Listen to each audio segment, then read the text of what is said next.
President of APNODE, Jeremy Adomahu, Honorable Senator Dlamini, President of the National Assembly present here today, Honorable Deputies and Executive Committee members, other development partners, distinguished guests, all protocols observed. Welcome to the first high-level panel of this annual conference of APNODE. The title of the session that I have the privilege to chair today is 8 Years to Realize the SDGs, Reimagining African Parliament's Strategic Imperatives. I must say that when I first looked at the title and I was invited to chair this session today, I felt a little bit of anxiety because I know that, the United Nations, with governments and member states started working on the SDG agenda many years ago. And in 2015, when the agenda was launched, we all thought that, we got 15 years to go, we're gonna accomplish so much. Nobody knew that this damn thing called COVID would show up at some point and that some other wars affecting the lives of all would break out. Right after the COVID pandemic, we thought it was almost over. And so when I read 8 years to realize, I think, wow, 7 years have already gone by, and 8 years are gonna go really fast. So I felt a sense of urgency when I read the title. But then when I looked at the, few other words following the title itself, I started feeling a little bit more relieved. As intelligent human beings, I think that we have the capacity and the intellectual oxygen in our brains to think about solutions and hopefully creative solutions. And I felt even more relieved when I understood that we're not doing this from scratch. This is not tabula rasa. I think that if we just go back to the original attributions of Parliament, there's a lot of experience there. So hopefully the conversation today and the learning that will come with it will give a renewed sense and to all these attributions and accountabilities that are generally ascribed to the Parliament. It's a great honor and joy to be chairing this session. My name is Dr. Michele Tarsilla. I'm the Regional Evaluation Advisor for UNICEF. So I cover the 24 countries in West and Central Africa for the regional office. And I'm here representing my regional director, Marie-Pierre Poirier, who was invited and couldn't be here because of a prior engagement. We've been a very strong allies of governments across Africa, but also outside of the region. And I also have personal friends, in the APNODE family. We actually met even before APNODE was created. So it's good to be back and to see colleagues, friends, and of course, a very high-esteemed panel that we have here. So let me introduce the different members of the panels, and we look forward to hearing from them about some of the some of the questions or some of the topics that will be discussed during today's session. I will just follow the same order as in the program. So first of all, I would like to thank Honorable Ahmed Akshishin, was the second Vice President of the Chamber of Councillors of the Kingdom of Morocco, for being here. Thank you so much for your presence. Then we have Senator Linwe Dlamini, who's the President of the Senate in the Parliament of the Kingdom of Eswatini. Thank you for being here. Then we have our Honorable Fabakary Tombong Jatta, who's the President of the National Assembly in the Gambia. Then we have Honorable Delphine Das Neves, who's the President of the National Assembly in Sao Tome and Principe. Then we have Honorable Jacob Francis Mudenda, who's the President of the Parliament of Zimbabwe. Thank you so much for being here with us today. And last but not least, Honorable Simplice Sarangi, who's the President of the National Assembly of the Central African Republic. I guess that I hope that we will be able to come out of this session with a few good ideas of how rediscover the sense, or maybe reposition, why not, the Parliament and the role of Parliament vis-a-vis evaluation and inclusive development, especially at a time where so many threats have been taking some of those benefits and very hard-earned development progresses away from us. As per the program, we have 5 guiding questions. So I would like to start with the first one. The way the session will be organized is that I will ask a question to all of you, and you don't have to, necessarily give an answer to each of the questions. Just feel free to answer, to those questions that particularly touch you and that you're particularly interested in giving your contributions to answering to.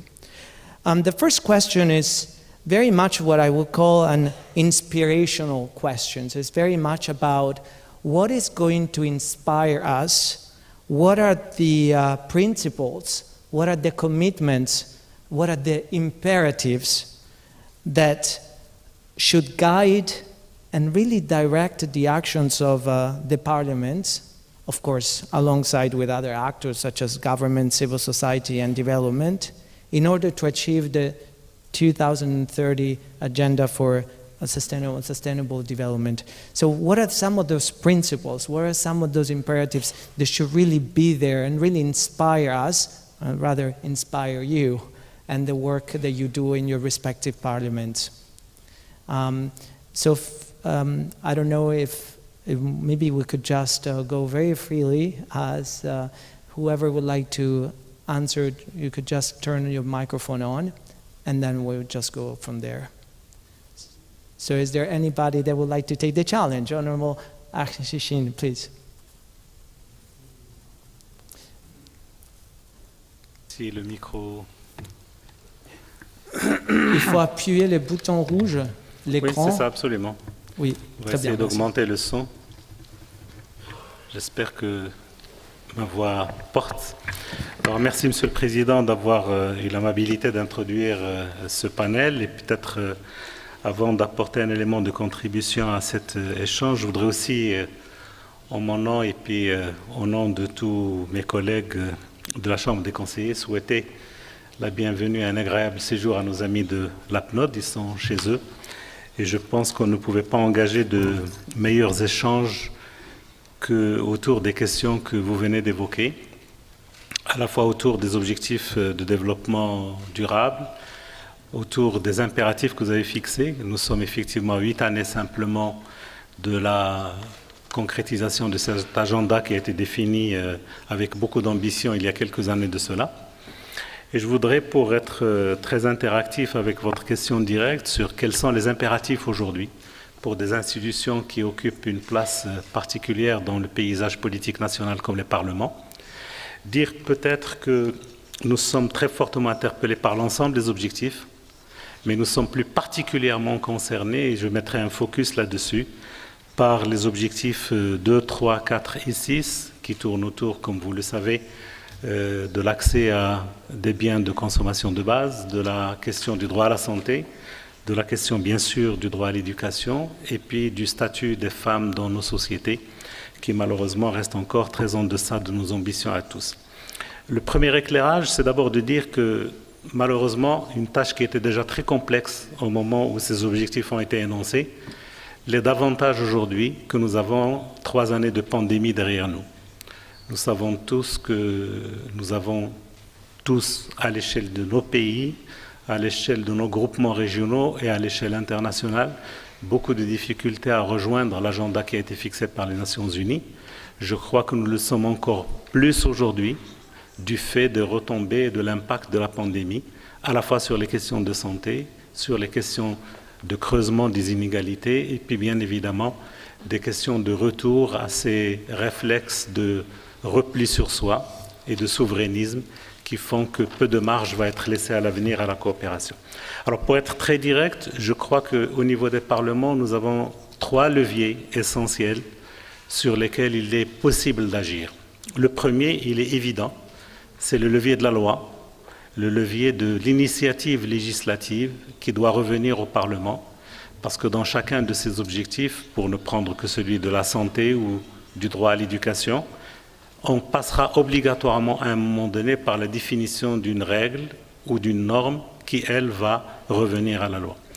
Et je crois que de ce point de vue, nos collègues parlementaires, à travers le réseau de l'APNODE, mais aussi à travers l'ensemble du continent, se doivent d'assumer leurs responsabilités de plein droit. Il est vrai que nous nous heurtons aujourd'hui aux contraintes qui sont celles de la gestion des affaires publiques par les gouvernements. Il y a des limites aujourd'hui en termes de ressources, il y a peut-être même des échelles de priorité différentes, mais c'est à nous de prendre l'initiative. Et je crois que de ce point de vue, nous ne faisons pas encore suffisamment ce qui doit être fait. Aujourd'hui, nous le voyons dans des pays comme le nôtre, le Maroc par exemple, nous avons encore, malgré la proclamation de principe, beaucoup de trous dans la raquette qui font que le droit à la santé, par exemple, n'est pas encore universellement concédé à tout le monde. Et c'est tout à fait un heureux hasard de calendrier. Nous engageons au Parlement à partir de cette semaine le premier grand échange au Maroc sur la première grande loi cadre sur le droit à la santé et sur la généralisation de la couverture sanitaire pour tous. Le deuxième levier est complémentaire de celui-là, c'est l'intégration de mesures concrètes dans les projets de loi de finances. Aujourd'hui, on le sait, les gouvernements arrivent avec leurs contraintes, avec des priorités, et malheureusement, souvent dans ces priorités, il y a des arbitrages qui sont faits et qui ne sont pas forcément faits en faveur de la mise en œuvre des objectifs de développement durable. Je crois que c'est à nous, encore une fois, d'avoir l'initiative de pouvoir dire que dans les négociations que nous engageons avec le gouvernement, la priorité doit être accordée à la mise en œuvre de ces objectifs. Et aujourd'hui, il y va de la survie de nos peuples et il y va, dans certains cas, de la survie de nos projets de démocratie. Nous ne pouvons plus supporter que des inégalités aussi criantes soient là, que le droit à la santé, qui est un droit universel, ne soit pas acquis à tous, et bien évidemment que l'accès à l'école ne soit pas ouvert à tous. Et puis le troisième et dernier levier, je terminerai par ça, il concerne le cadre dans lequel nous sommes aujourd'hui.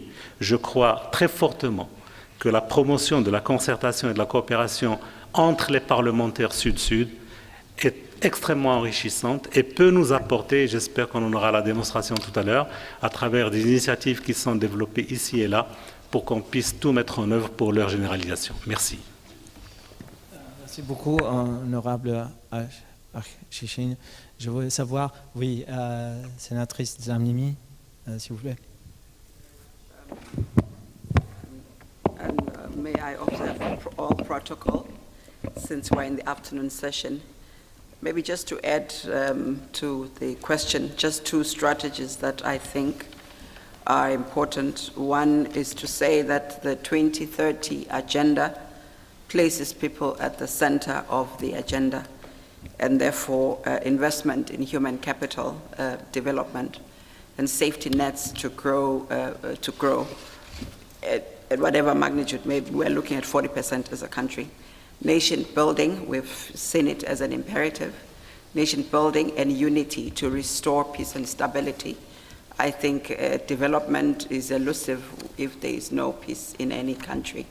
Youth empowerment and protection of vulnerable groups is part of what I think are imperatives. Maybe just briefly, if I talk about the two strategies, one would be to say enhancing service delivery with the citizens at the center. As I said, the 2030 agenda places people at the center. How would this be done? Maybe it can be done through interventions such as enhanced citizen engagement in identification of issues and creative solutions. I think it's important that we listen more to what the citizens are actually saying as opposed to the top-down approach that we've been doing that clearly we're seeing is not yielding much results. And also engage private sector on skills gap identification and establishing partnerships. Maybe the third one would be to improve public sector performance. APNODE is coming up with useful tools in actually evaluating even the public sector performance. Therefore, effective responsiveness to citizen needs by prioritizing the SDGs and poverty reduction programs, and government institutions to be strengthened and held accountable for results and not just processes, which are largely the focus. Government tends to look at processes, whereas the people want to see on the ground what they're expecting. And realign, in our instance, realign the public sector, realign and right-size the public sector for better productivity. A lot of us tend to have a ballooned public sector, and you find efficiencies are wanting. Maybe I can just quickly move to strategy 2, which I think on the nation building and unity. It's important to promote accountability and transparency in allocation and utilization of national resources. And in our instance, part of the challenges that we have, I have to keep referring, are chieftaincy disputes. These tend to frustrate development, and they interfere with programs or projects that are being implemented. And then also prioritize implementation of SDGs, poverty reduction and disaster risk reduction initiatives. Respect citizens' rights as enshrined in the Constitution, but ensure that our people are taught that every right has a responsibility. I think what is very close to my heart is ensure gender equity and empowerment of both girls and boy children, and provide an enabling environment for youth empowerment and employment creation. Our government has youth funds, has regional development funds, has several funds to this effect.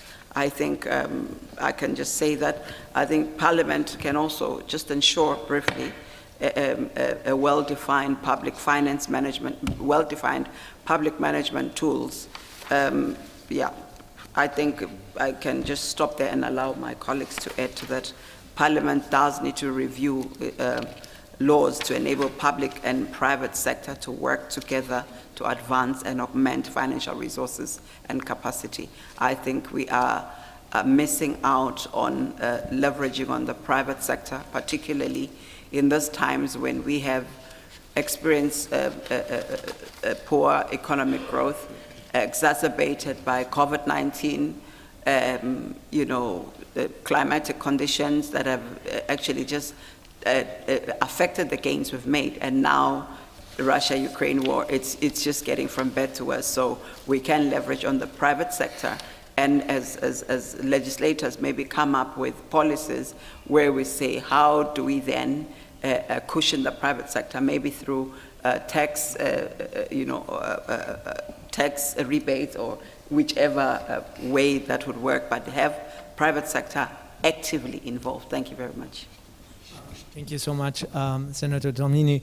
Maybe in answering this question, which is very much on focusing on imperatives and principles, you could, as the prior panelists have already done, already discuss some of those strategies that will be inspired by those very same principles and will allow you somehow to allow your country and your parliament to play the meaningful role on the road, on the journey to achievement of the SDGs. So again, going back to these two first questions, what are some of the imperatives, some of the principles, and also some of the strategies that, inspired by those very same principles, would allow your country to make more progress? Yes, Honorable Neves. I thought you raised your hand.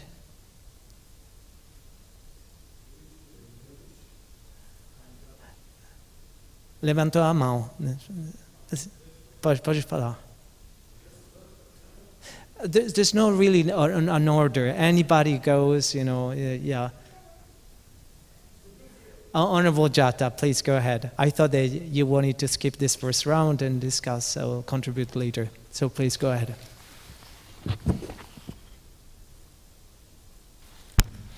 Thank you, moderator. All protocols respectfully observed. We observe that the topic for this session and the question posed by the moderator, which is very critical and fundamental.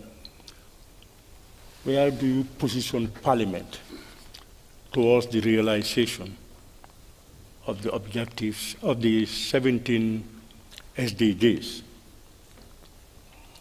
I just want to re-emphasize a few points.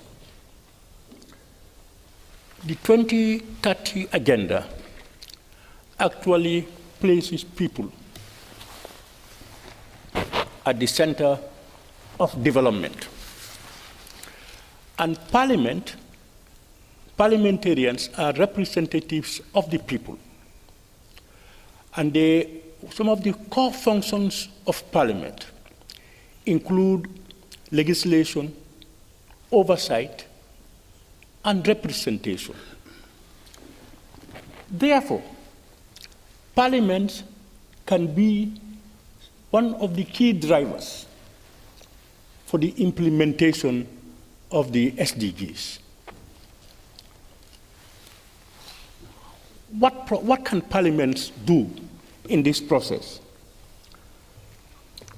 We are aware that parliaments appropriate funds. They do the budget. They approve of the budget. And that through that process, Parliament can ensure that the budget reflects the policy programs of the government. Because in our case, in the Gambia has mainstreamed the SDGs into our policy programs.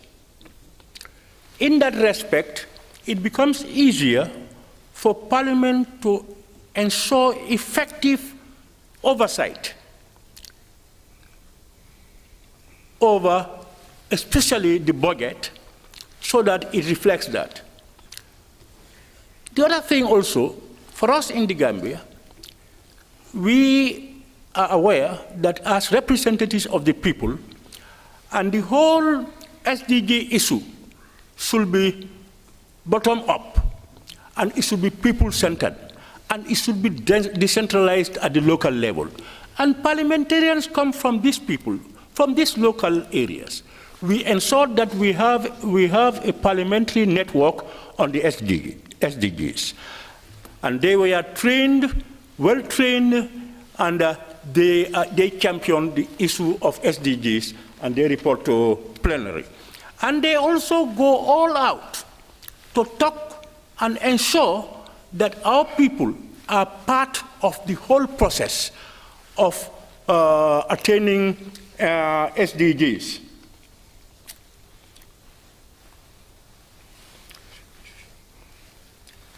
So for us, looking at the issue of the SDGs and the position of Parliament, I think it is critical, very, very critical, that parliaments ensure, as people's representatives, that the key goals of the SDG are achieved.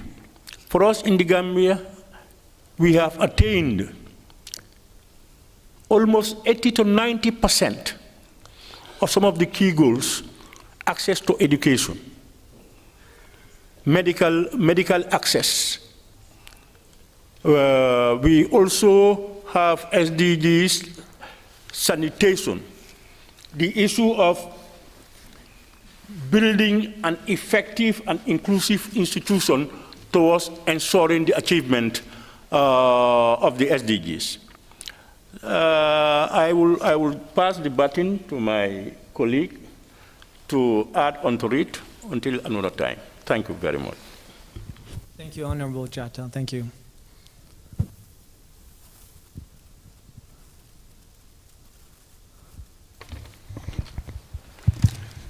Bon, si vous le permettez, je vais parler debout. Donc, j'ai d'habitude, au Parlement, on parle debout.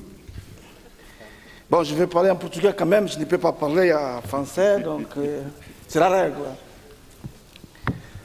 Se me permitir, vou dividir a minha intervenção em duas partes. Rápida, tendo em conta que é a primeira vez que o Parlamento santomense participa no fórum desta natureza.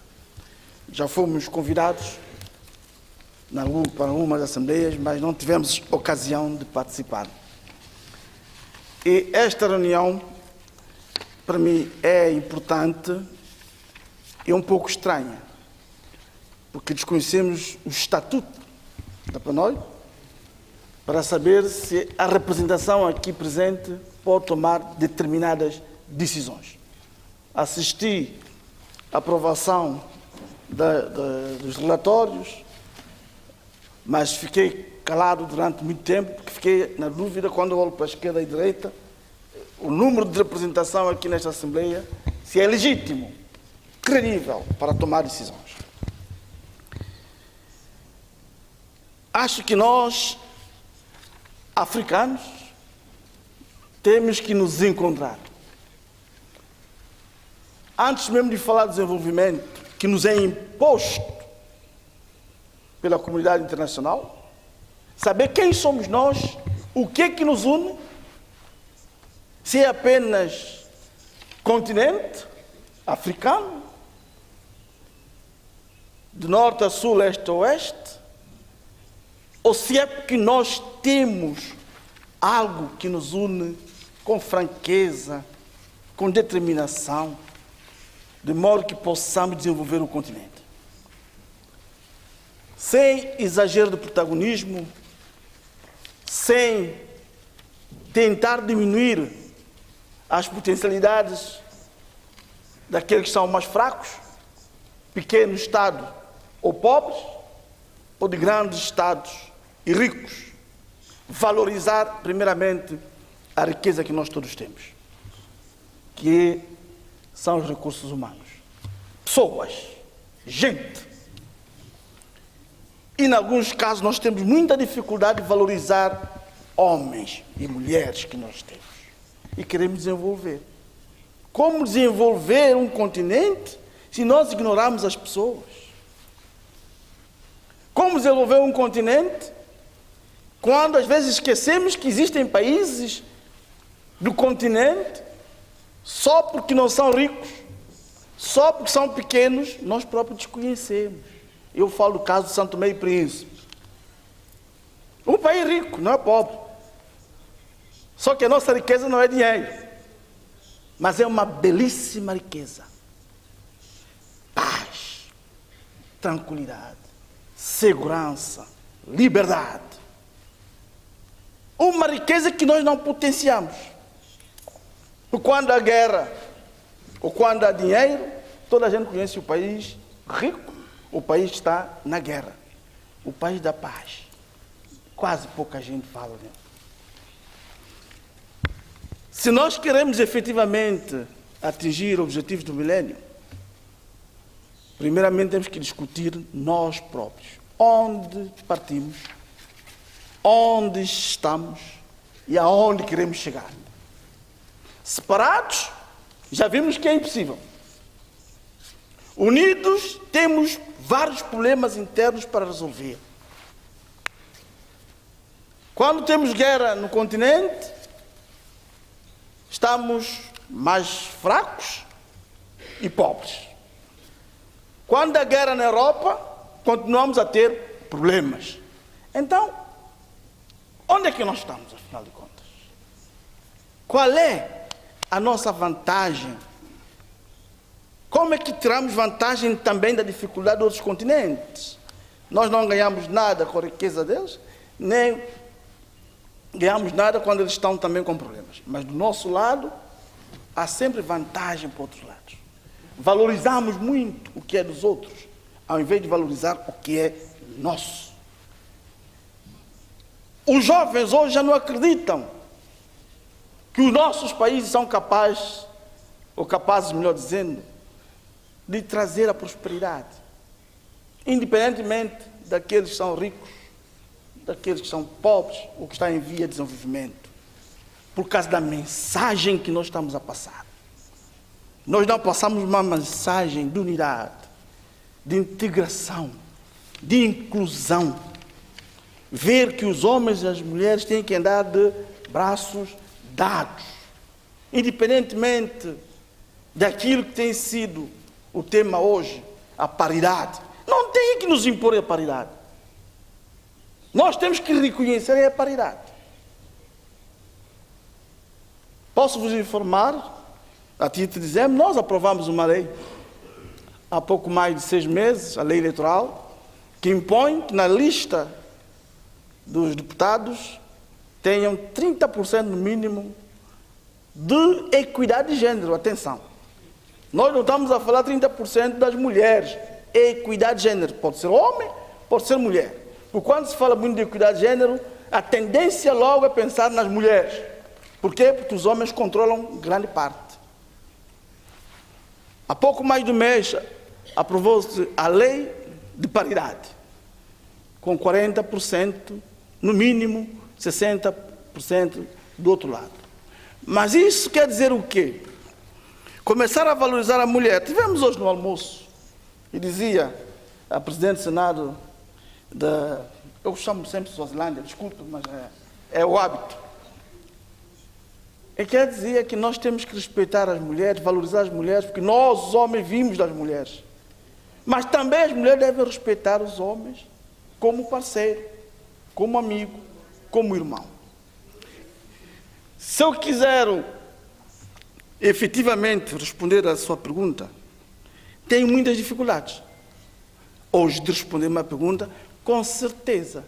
O papel dos parlamentares é, claro, prioridade máxima, legislar, fiscalizar a ação governativa e acompanhar. E nós dizemos que somos representantes do povo. Somos todos representantes do povo, sim. Poder e a oposição.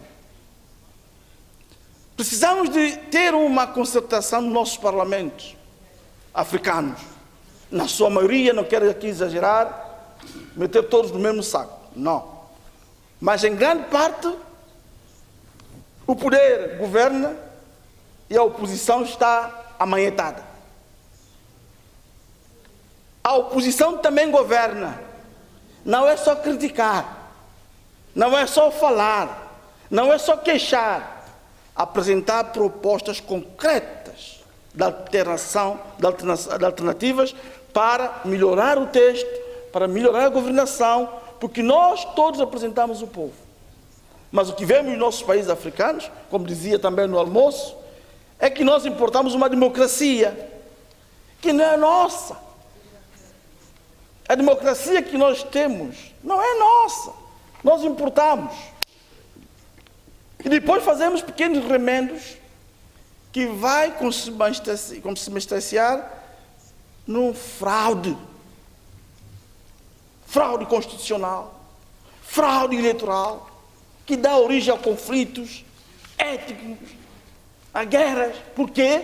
Porque estamos a falsear a democracia. Temos que ser honestos conosco mesmo.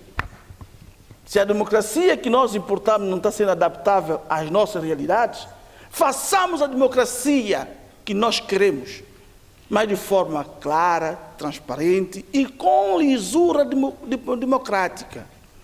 E a partir daí, quando a África e os africanos se reencontrarem, garanto-vos, vamos desenvolver o nosso país, o nosso continente. Dizemos sempre que somos ricos, potencialmente muito ricos, com muitas riquezas, muitos recursos naturais, e é verdade, mas só falamos.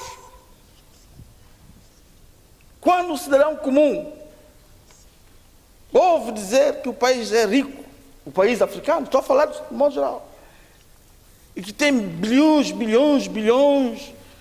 de dólares ou de euros nos seus rendimentos, e ele olha para o 11º andar, ele diz, mas, afinal de contas, o que é que estamos a fazer com este dinheiro todo? Então ele diz, alguma coisa de errada está a passar. Então, eu tenho que ir à busca de oportunidades. E a busca de oportunidade é fazer travessia do deserto, correndo o risco de morte, apanhando barcos e pirocas, passando por outros países da fronteira para chegar à Europa. Porque lá, na Europa, tem prosperidade. Aqui no meu país não tem. E a culpa é de quem? Nós todos. Governantes. Nós estamos a criar condições claras e inequívocas para dar confiança, transmitir crédito para que os nossos cidadãos, sobretudo os jovens, possam acreditar que é possível desenvolver o seu país, e para isso ele precisa de estar também dando a sua modesta contribuição para nós desenvolvermos. Resumindo e concluindo, se não houver integração, aproveitar os recursos humanos que nós temos, quer internamente e os externos, que nós às vezes damos bolsas de estudos, vão estudar e ficam por lá. E grande parte acontece. E nós não somos capazes de atraí-los para vir à sua própria terra, ajudar a desenvolver o seu próprio país. E nós queremos desenvolver, chamando às vezes quadros externos para vir nos orientar, para vir nos dar lição, dar formação. E nós temos esses quadros com a mesma capacidade lá nos países deles. E nós não valorizamos porque são irmãos nossos. Quanto eles sabem, também sabemos. E enquanto não houver essa flexibilidade, esta humildade de reconhecer o saber, e saber que os homens são fundamentais para o desenvolvimento de qualquer país do mundo, não vamos lá chegar. Muito obrigado. Muito obrigado, Honorable Neves. So we could just follow the logical order. It seems to me that everybody's just going with the flow. We're touching upon imperatives. We're touching about strategies. At some point, we started talking about some of the challenges and why not some of the solutions. So, Honorable Mudenda, please.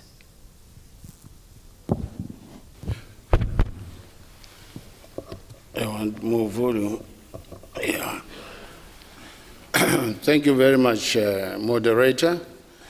I thank my colleagues who have contributed before me. May I premise my contribution on the historical antecedent that has taken place in our country. First, when you analyze the topic, re-imaging African Parliament's strategic imperatives, what is to re-image? What is to re-image?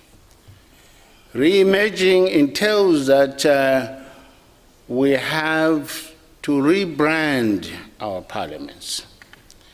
We have to reposition our parliaments. We have to be on a mission of renewal for our parliaments so that we can accent the demands of the Sustainable Development Goals. In my country, we start off with a country that has suffered economic sanctions from Britain, Europe, and America. In the last 22 years. So you have to achieve your Sustainable Development Goals from that point of departure of the historical antecedent. And what have we done? We have marshaled in our political will, concretized it under what we call Vision 2030. That vision instructs us and demands that by 2030, our country must achieve or must have achieved an upper middle income society, which means the per capita shared among the citizens should range between 1.5 1,500 USD dollars up to about 12,000 US dollars. And we believe through that vision, we are carrying the citizenry with us so that the implementation of the SDGs is within the demands of that vision. Secondly, we have embarked on a legislative reform in order to achieve ease of doing business, in spite of the sanctions that we carry on our neck. And several pieces of legislation have been passed very expeditiously, and the ease of doing business, therefore, is attracting domestic and foreign investors into our country, notwithstanding the negativity of the sanctions. The third aspect, which is an imperative, is that because of sanctions, we are on our own. So we have to proceed with the imperative of domestic resource mobilization, in which we have approached our banks, our pension funds, and our insurance companies in terms of the insurance portfolio to carry out our massive infrastructural development, thereby creating jobs all the way.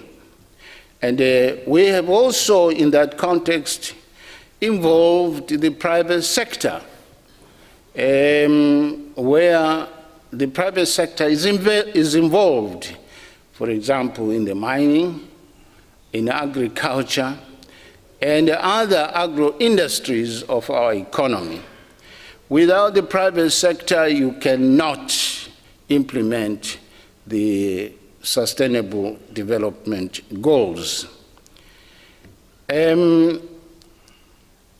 To bolster the vision, we have come up after the 2015 expiry of the Millennium Goals, which did not see the success or the light of the day.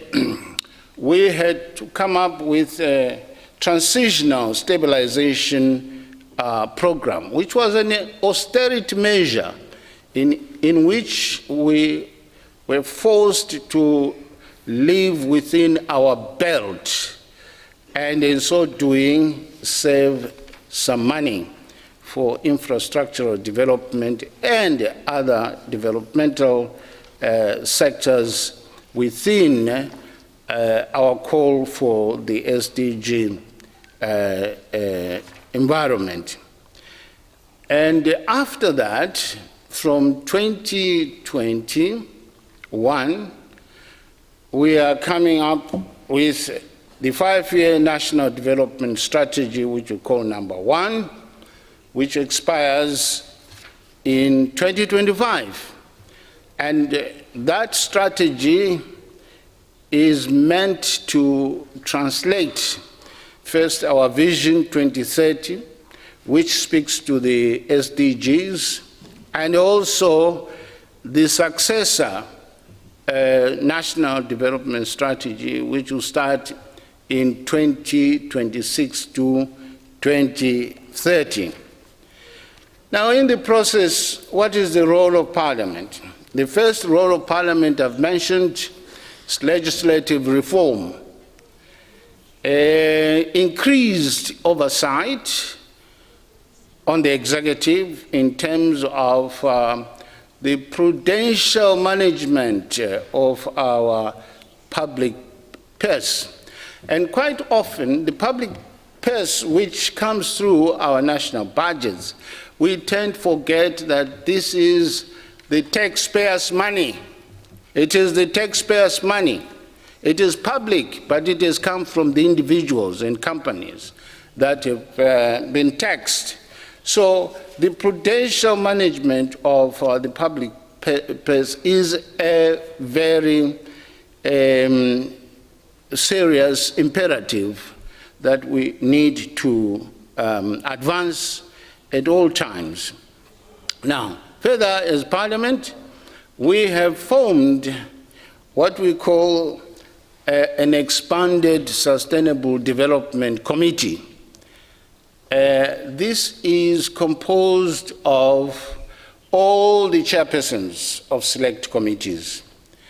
And it is a coordination and liaison committee which is under the supervision of the Speaker and the Committee of Standing Rules and Orders, which is our administrative policy committee. And they have to meet on a monthly basis. And they have to follow all the workshops, the seminars, in order to find out to what extent the SDGs that have been mainstreamed in the national budget are being implemented. The same committee does speak to the demand in terms of our Public Finance Management Act that every month, every quarter, and annually, ministries must produce financial statements which speak also to development evaluation and how the line ministries are implementing the sustainable development goals in their ministries. And number five, we have created a sense of agency because of the time factor, which you, the moderator, has correctly pointed out. That sense of agency means that it's no longer business as usual. It's no longer business as usual. We have to carry on with that sense of agency, knowing that we now have only 8 years to reach 2030. If we don't have that imperative of a sense of agency, then we will achieve exactly what happened with the Millennium Goals. Number six.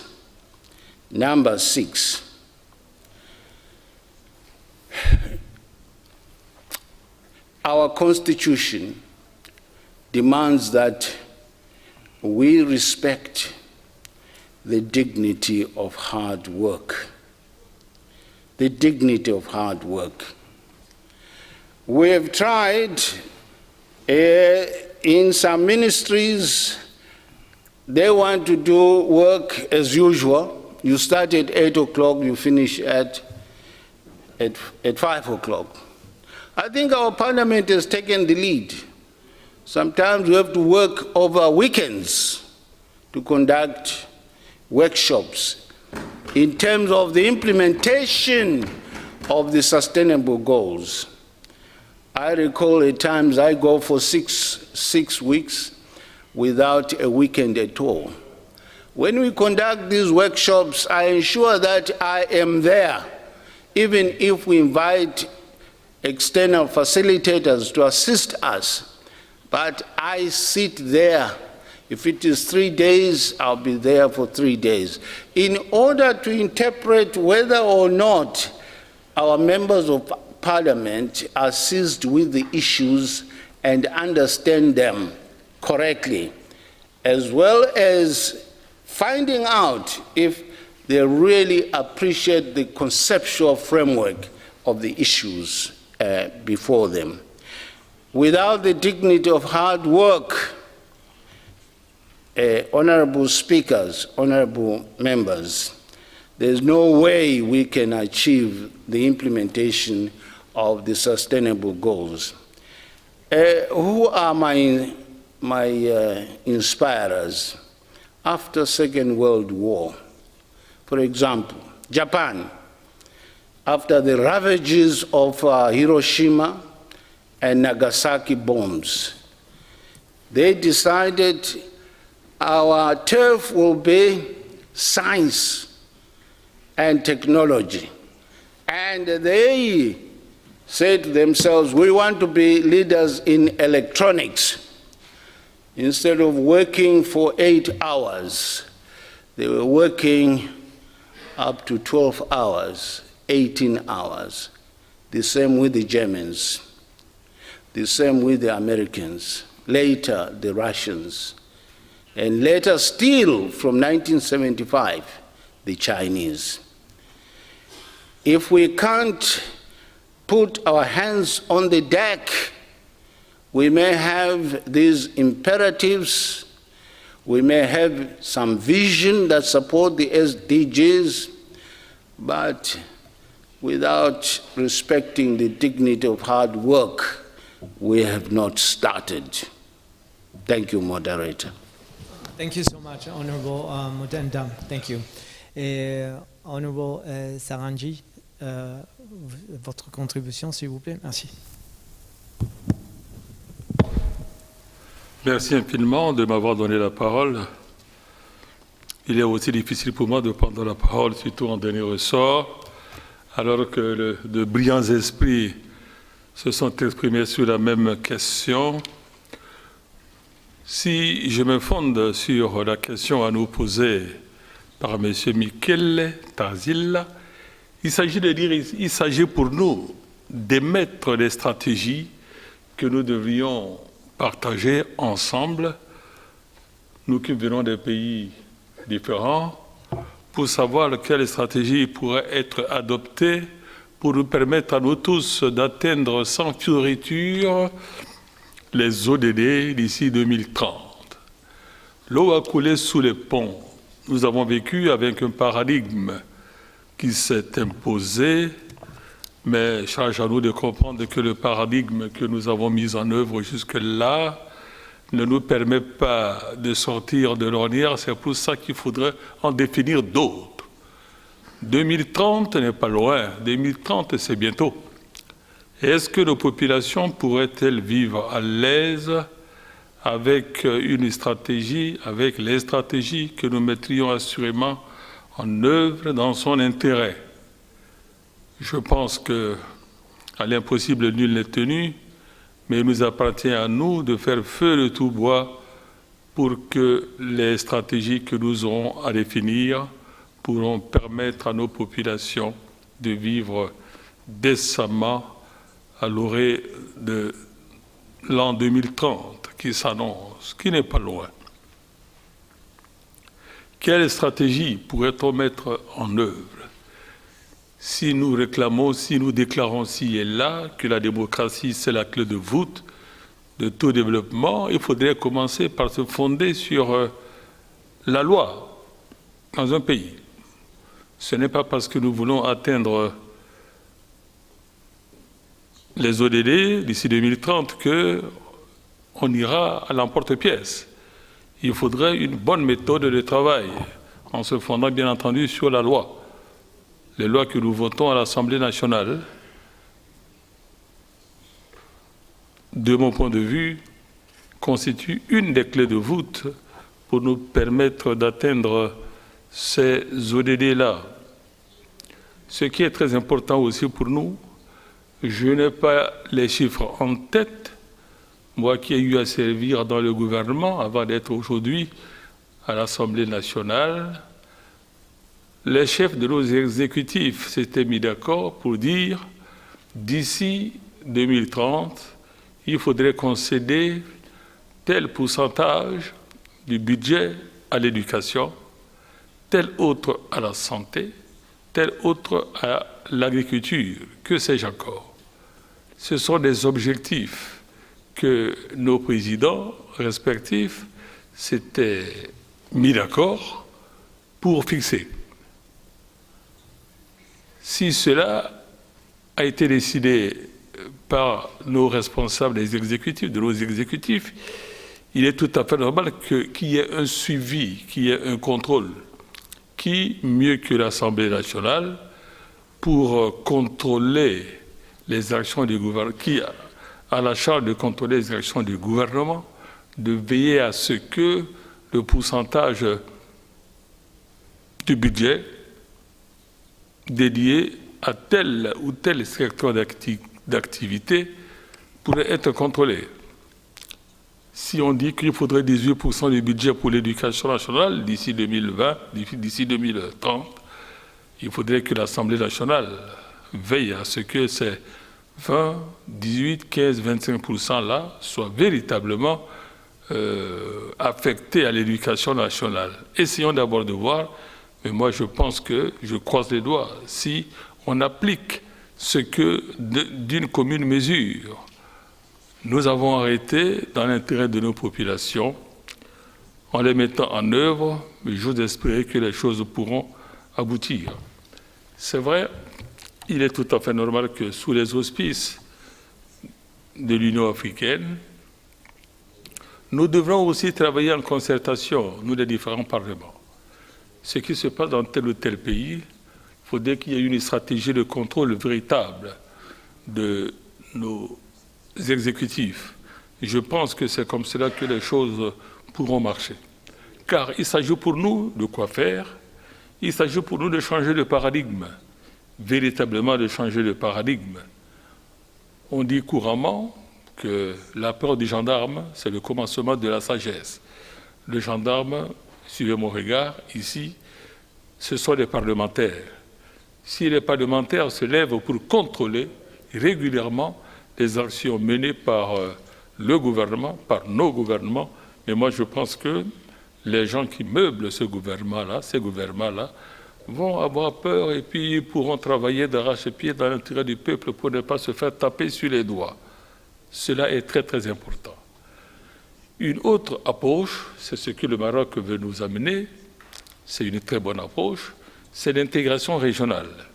C'est vrai que l'Afrique, les 54 États africains sont morcelés en blocs, mais il faudrait qu'il y ait une synergie entre ces différents blocs-là pour que véritablement l'Afrique puisse avoir droit de cité sur l'échiquier international. Cela est très très important et l'APNODE est là pour nous aider dans ce sens-là, je le dis très bien. Généralement dans nos pays, pour peu qu'on nomme quelqu'un, un ou une d'entre nous, pour entrer au gouvernement, c'est la fête à la maison. Mais on ne fait pas comprendre à celui-ci ou à celle-là qu'ils ont le droit de reddition. Ils doivent aussi répondre de leur gestion devant le peuple. Entendez, devant l'Assemblée nationale. Vous êtes nommé au gouvernement, attendez-vous à ce que le gouvernement contrôle aussi vos actions. Ça, c'est très très important. Ça, c'est pour éviter que les gens pensent que c'est une sinécure que d'être au gouvernement. Quand on est au gouvernement, c'est la villégiature, on oublie le peuple, mais qui mieux que l'Assemblée nationale, qui est l'émanation de ce peuple-là, pour rappeler aux membres du gouvernement que vous êtes là pour servir ceux qui nous ont élus, ceux grâce auxquels nous sommes là aujourd'hui à l'Assemblée nationale ou bien au Sénat. C'est très très important de pouvoir rappeler ceci. S'il n'y a pas de reddition des comptes, chacun n'en fera qu'à sa manière, chacun ne verra que son nombril, et je pense que ça va être difficile pour nos États, ça va être difficile pour nos populations. Il faudrait qu'on mette l'accent sur la reddition des comptes. La jeunesse, clé de voûte du développement d'un pays. Que pourrions-nous faire? Les remplacements qui se font, qu'on le veuille ou pas, se fait dans un cadre générationnel. Nous qui avons un certain nombre d'années, qu'on le veuille ou pas, d'ici quelque temps, que nous le voulions ou pas, nous allons passer le relais à l'équipe montante. L'équipe montante, c'est la génération, c'est la jeunesse. Mais si nous ne préparons pas cette jeunesse-là, comment est-ce qu'elle va occuper nos places là valablement pour continuer à travailler dans l'intérêt du pays? Il faudrait commencer par préparer la jeunesse. La jeunesse africaine, en ce moment, est considérée comme la 5e roue de la charrette, est accablée de tous les péchés du monde, reçoit toutes les invectives du monde. Voilà, les jeunes Africains quittent leurs pays respectifs pour se diriger en Europe. Ce sont, le terme qu'on leur affecte, c'est quoi? Un terme péjoratif. Ce sont des oisifs, ce sont des fainéants, ce ne sont que des bons à rien. Oui, ces oisifs-là, ces fainéants-là, que nous avons en Afrique, croyez-moi sincère, par expérience, je puis vous le dire, ceux-là, quand ils quittent notre continent, qui est l'Afrique, et s'ils parviennent à traverser la Méditerranée, ils se retrouvent en Europe, mais c'est ceux-là qui vont devenir la force de travail, la force de production dans leur pays d'accueil. C'est ceux-là qui font développer l'Europe. Pourquoi ne pourraient-ils pas faire développer leur pays de provenance? Mais c'est parce que l'offre qu'on leur apporte ne s'y est pas. C'est pour ça que ces jeunes sont obligés de quitter leurs pays respectifs pour traverser la Méditerranée au péril de leur vie, pour aller renforcer les capacités de production, la productivité en Europe. Alors que nous avons besoin de ces bras, nous avons besoin de ces compétences-là, car nous qui sommes atteints par la limite d'âge, on ne peut plus travailler comme on aimerait le faire. On peut compter que sur la jeunesse pour que les choses aillent mieux dans nos pays. C'est très, très important pour nous. Il faut travailler sur la base d'un budget programme. C'est ce que nous avons commencé par expérimenter cette année en République centrafricaine, en fixant des programmes d'action financés par le budget national, votés par l'Assemblée. À mon retour, nous allons tenir une session extraordinaire de l'Assemblée nationale pour nous pencher sur la loi des finances que nous avons votée à la fin de l'année dernière. Nous allons remettre ça en cause. Nous allons passer en revue ce qui a été fait, ce qui n'a pas pu être fait. Étant donné que la Covid-19 est passée par là, la guerre qui sévit entre nos amis russes et nos amis ukrainiens n'arrange pas les choses. Donc nous devrons comprendre qu'il faudrait revoir un peu nos copies pour adapter nos budgets au fonctionnement normal de nos institutions, surtout au niveau gouvernemental, lequel gouvernement a la charge de mettre en pratique la politique définie par le responsable de nos pays au niveau élevé, pour ne pas dire nos rois et nos chefs d'État. Voilà ce que je tiens à dire, mais nous commençons déjà. Quelle stratégie? J'attendais de voir de la part de mes amis qui représentent leur Parlement ici, quelle stratégie ont-ils pu mettre en œuvre pour intégrer véritablement les femmes dans le dispositif politique et administratif de leur pays. Pour ma part, en République centrafricaine, nous avons voté une loi pour la parité. Parité homme-femme. Mais jusque-là, ça peine à prendre. On ne parvient pas véritablement à définir la bonne stratégie, car on soumet les femmes au même rythme que les hommes. Quand il faut compétir pour occuper un siège à l'Assemblée nationale, mais les femmes et les hommes sont logés à la même enseigne. Il n'y a pas une mesure discriminatoire en faveur des femmes, une discrimination positive en faveur, pour les femmes, pour qu'elles soient nombreuses à l'Assemblée nationale. Nous le souhaitons de nos voeux. Nous voulons qu'il en soit ainsi. L'exemple qu'on a mis en œuvre, je reviens du Rwanda, ça fait un mois, à ma grande surprise agréable, il y a plus de femmes que d'hommes à l'Assemblée nationale au Rwanda. Voilà un exemple que nous pourrions aussi copier pour valoriser nos femmes, valoriser la gente féminine que nous avons en Afrique. Je pense que c'est comme ça que nous aurons gagné le pari de cette discrimination qui existe entre les femmes et les hommes.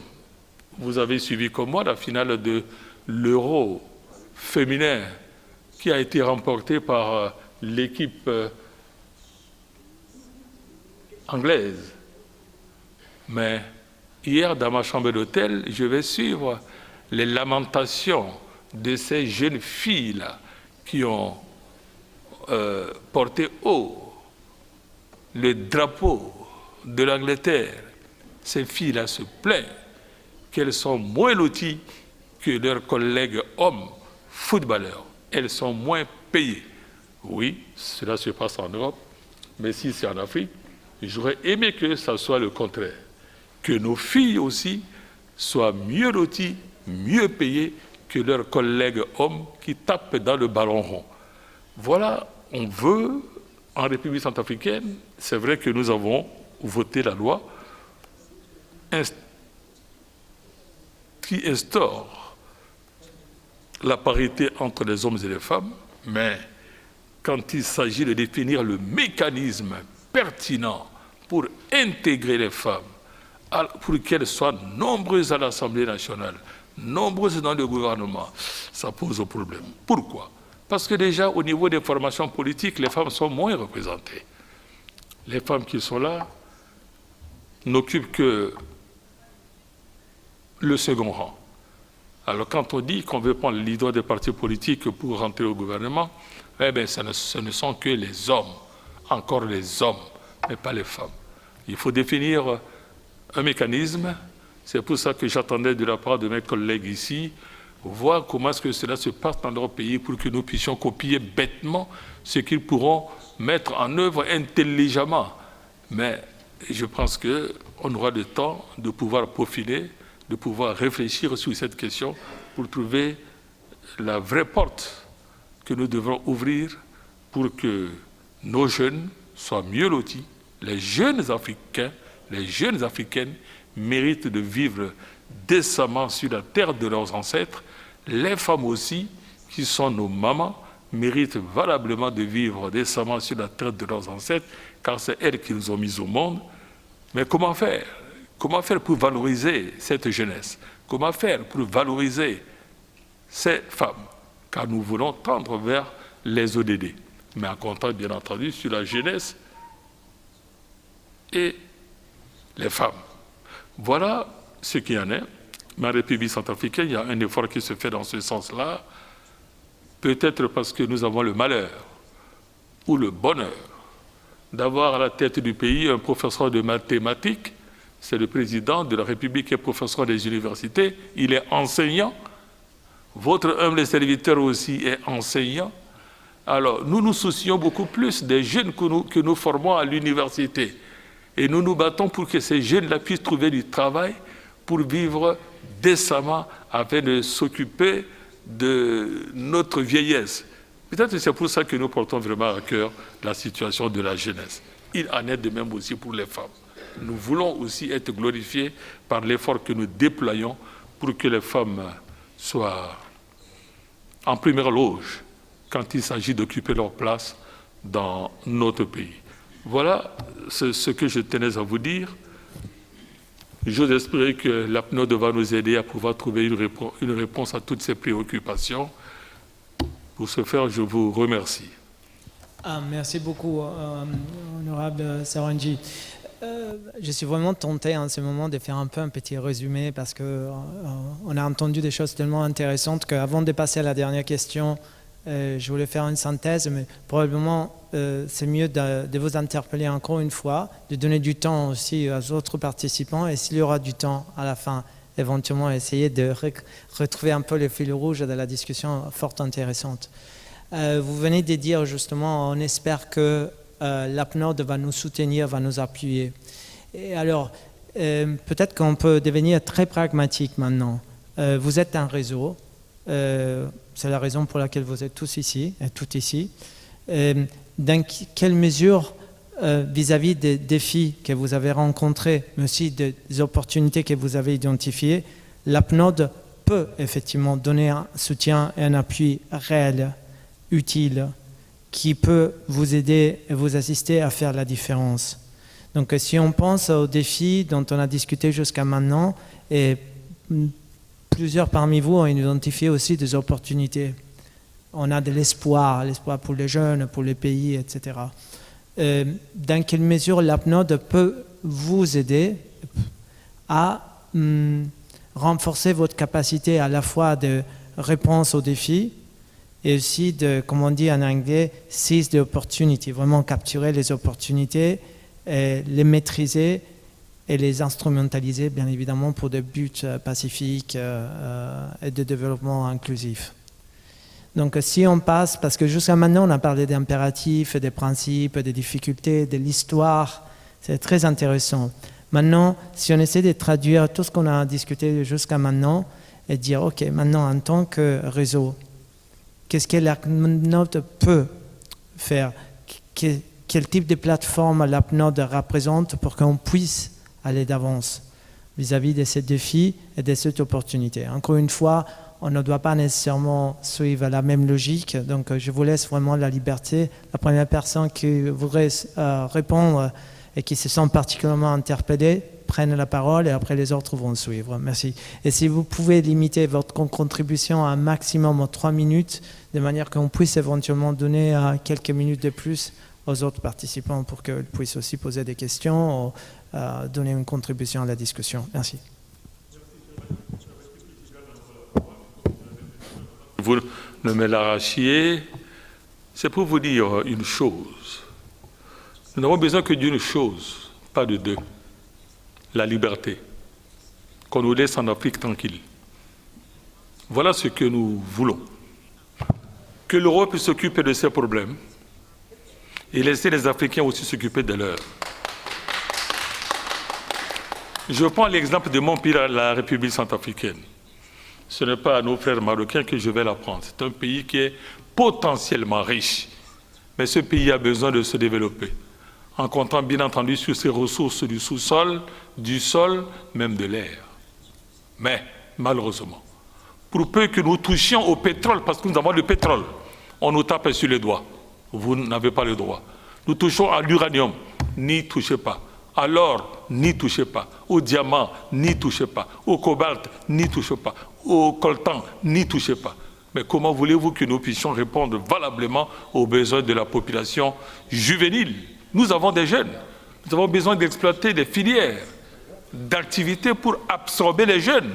Mais on nous interdit de pouvoir accéder à nos ressources. Comment voulez-vous que nous puissions trouver une réponse favorable aux préoccupations de la jeunesse africaine, de la jeunesse centrafricaine? Le diamant que nous avons chez nous n'est pas que pour les seuls jeunes centrafricains. C'est pour l'ensemble des jeunes africains qui veulent venir se faire fortune en République centrafricaine. Malheureusement, on ne parvient pas. Tout ce qu'on essaie, c'est le feu qui brûle. Tout ce qu'on essaie, c'est le feu qui brûle. Voilà pourquoi moi je demanderai tout le temps ce que l'APNODE pourrait faire pour nous. C'est de faire le plaidoyer pour qu'on nous laisse tranquilles. Ils peuvent garder leur appui budgétaire et autres, mais nous voulons la paix dans notre pays pour réfléchir.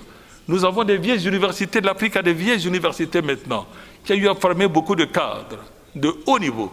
Ces cadres-là réfléchissent, ils savent ce qu'ils doivent faire pour développer leur pays. Mais pour peu qu'ils veulent le toucher, c'est la guerre, c'est la guerre, c'est la guerre. Cette guerre n'est pas l'émanation de la population africaine, centrafricaine. Ça vient toujours d'ailleurs. On nous impose la guerre pour nous perturber, afin que nous ne puissions pas voir l'essentiel.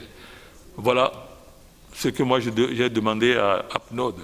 C'est de nous aider d'abord dans ce sens-là. Merci. Merci beaucoup, honorable Saranji. Honorable Neves.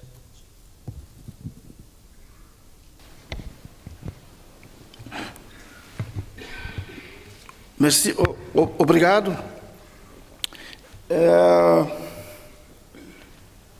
Aquilo que veio ultimamente falar a República Centro-Africana, pediu a paz, e é verdade que só com a paz pode-se construir a prosperidade. Mas no nosso caso, pedimos para consolidar muito mais a paz, porque a paz, quando não for consolidada, pode transformar também em conflitos. E o conflito, no nosso caso, é exatamente criar condições para haver oportunidades para jovens. O nosso pedido, no caso de São Tomé e Príncipe, é hoje um país pobre, em termos de riquezas naturais, mas amanhã poderá vir a ser também um companheiro dos países ricos. Já estamos na fase de exploração de petróleo. E nem sempre petróleo traz prosperidade. Também traz conflitos. Então, antes que petróleo comece a brotar e correr o risco de haver conflitos, o pedido que nós fazemos à PNUD é exatamente nos ajudar a consolidar a paz.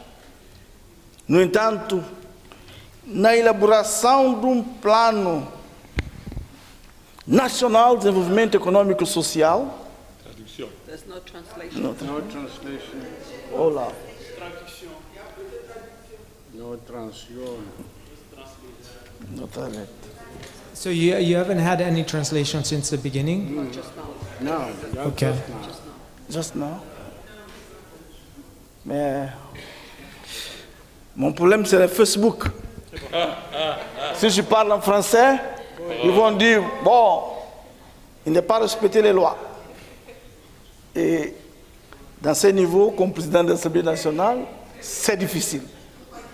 C'est ça le problème. C'est bon? Oui, c'est bon. C'est bon déjà? Ok. Quand j'ai bien dit, oh, excusez-moi, comme j'avais dit, é preciso consolidar a paz e introduzir a paz nos países que têm guerra para o desenvolvimento. Porque sem a paz não é possível haver prosperidade. O meu país, São Tomé e Príncipe, durante mais de 500 anos da sua subsistência, sempre viveu à custa da agricultura e pesca. E hoje já está na fase de exploração de petróleo. E eu temo os recursos petrolíferos, porque nem sempre traz prosperidade. Às vezes traz problemas, conflitos. Então o nosso pedido é, aliás, temos sido prática, não temos razões de queixa para com a PNUD, tem ajudado muito o São Tomé e Príncipe, sobretudo o Parlamento, mas nosso pedido é mais para consolidar esta paz, mas antes que o petróleo comece a brotar, ajudar-nos a elaborar um plano nacional de desenvolvimento econômico e social. E por que este plano? Porque como não temos dinheiro, não somos ricos, fazemos o orçamento da base daquilo que são ajudas externas e as grandes opções do plano. Mas eu às vezes gozo com meus colegas e digo, mas como haver uma grande opção do plano se você não tem o Plano Nacional de Desenvolvimento Econômico e Social? Tem que haver um plano macro, depois para haver um plano micro que se aplica anualmente. E por que nós não temos esse plano macro? Exatamente porque falta de entendimento entre os políticos. Porque cada um vai para a campanha, leva o seu manifesto eleitoral. E quando ganha eleições, quer aplicar o seu programa eleitoral vis-à-vis aquilo que apresentou ao eleitorado. Se nós tivéssemos um Plano Nacional de Desenvolvimento Econômico e Social, é que todos os partidos políticos inspirem neste plano para elaborar o seu manifesto eleitoral, é óbvio que toda a gente tem que respeitar o que está no plano nacional. E assim haverá prosperidade. Porque uma das coisas também que tem prejudicado a África, e sobretudo a África subsaariana, é excesso de protagonismo e desperdícios. Começamos um projeto amplo com o governo, este governo cai, o governo que vem não dá continuidade. Tudo por causa de ego. O que é que isso quer dizer? Ele não vai terminar esse projeto, não acaba essa autoestrada, uma ponte, para não ficar com o nome registrado daquele governo que iniciou. Conclusão, desperdício de meios, o dinheiro que se gastou neste projeto desaparece, mas constitui uma dívida pública para o Estado. Mas o projeto não conclui. Tudo porque não há uma continuidade rigorosa. Eu, quando falo nesse plano, é um plano que se deve, na pior das hipóteses, referendar. Se não houver entendimento, referendar, para o povo dizer que sim, é isso que nós queremos. Se não for o caso disso, aprovar na Assembleia, mas como uma lei de caráter reforçada. Tem que ser uma lei que qualquer maioria não venha só e altere. E a partir daí, no caso de Santo Tomé e Príncipe, posso vos garantir, se a gente conseguir haver entendimento para a elaboração deste plano e que seja transformado numa legislação de cumprimento obrigatório e seja uma lei reforçada, garantidamente que vamos conseguir atingir esses objetivos. Muito obrigado. Muito obrigado. Muito obrigado. Senator Dlamini, please. Thank you very much. I think the challenge that you will have, moderator, is that we are speakers, so our job is to speak. So we speak longer than the 3 minutes, so please bear with us. But I'd want to just mention a point that I did not mention, that rests squarely on all of us, that it's imperative that we provide strategic leadership at the highest level, at the highest political level, and promote coordinated actions through committees. Having said that, I'm getting back to what you asked. I am at pains, just after listening to my colleague from Zimbabwe, when he was giving the historical antecedent of Zimbabwe. He said they have faced sanctions and they are still under sanctions, and the whole of Africa is quiet. The whole of Africa. We think it's okay.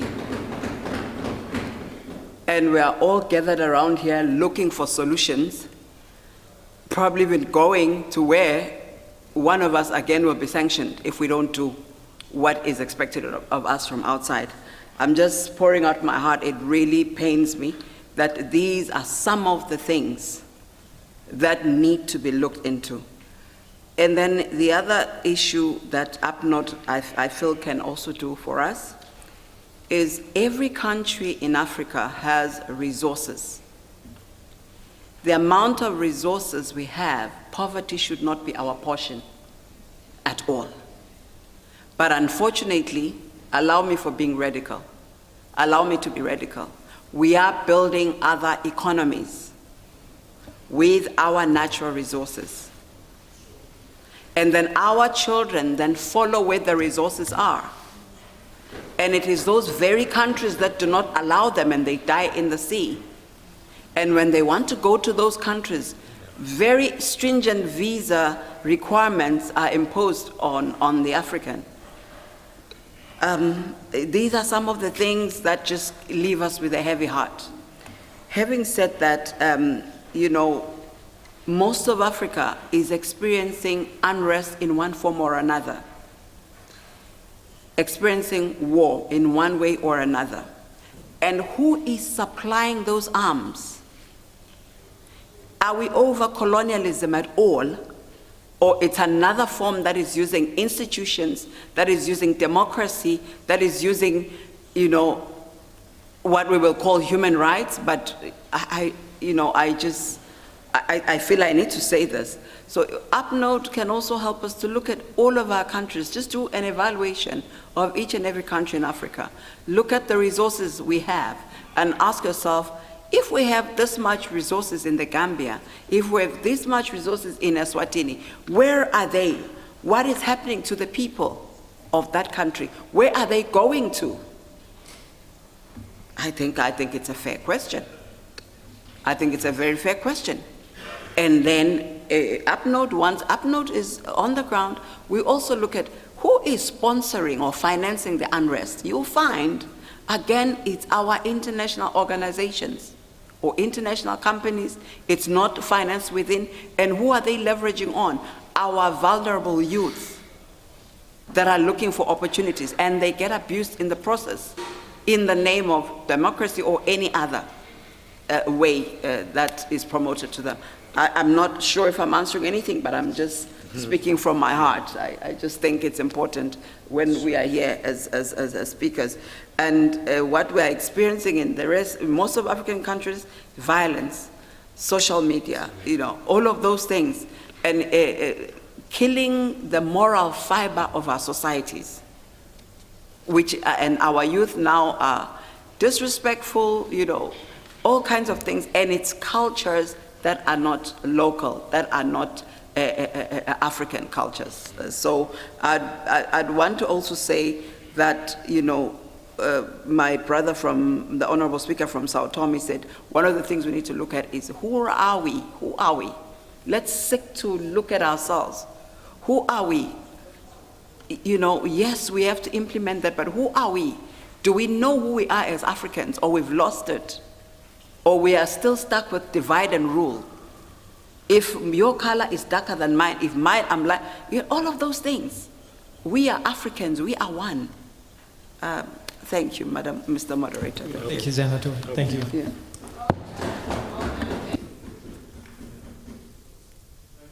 Yeah. Sorry. Yeah. Thank you, Mr. Moderator. I'll just need 3-4 minutes of your time. It is sometimes mind-boggling for us to be hearing and continue to hear that the white people, the West, would wish us good and they should leave us to manage ourselves.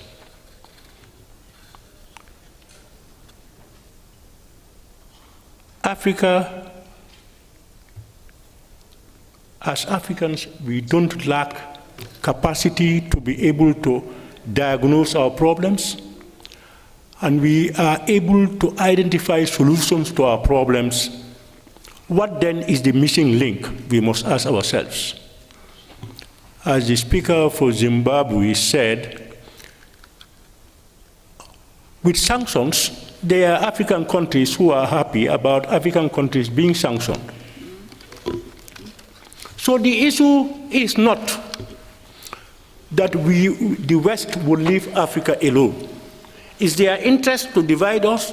It's their interest to find the necessary raw materials for their industries, and therefore whatever it takes, they will do to divide Africa.